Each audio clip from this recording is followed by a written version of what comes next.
சமணங்கால் போட்டு கீழே உட்கார்றதுங்கிறதே நம்ம பண்பாடுகளில் அதுவும் ஒன்று. இன்றைக்கி ஒரு புது முயற்சியாக வேரியஸ் ஏஜில் இருக்கக்கூடியவங்கள கையில் சும்மா ஒரு தேங்காயை கொடுத்து கீழே ஊனக்கூடாது கையை அப்படின்னு சொல்லி எழச் சொன்னேன். அதில் நானும் கூட தான். அவங்களால பல பேரால் எழ முடியல.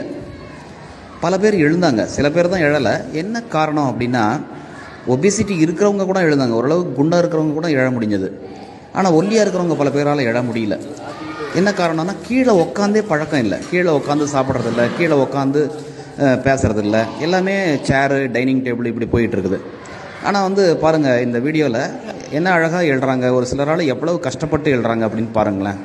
இப்போ அடிப்படையில் என்ன பண்ணணும் அப்படின்னா, கீழே உட்காந்து எழுறது நம்ம ஸ்டூடெண்ட்ஸுக்கும், அதாவது சின்ன குழந்தைங்களுக்கும், வீட்டில் இருக்கிறவங்களுக்கு, பெரியவங்களுக்கு அந்த பயிற்சி கொண்டு வரணும். நம்ம அந்த பயிற்சி கொண்டு வந்துட்டோம்னா ஆரோக்கியம் பெருகும். ஏன்னா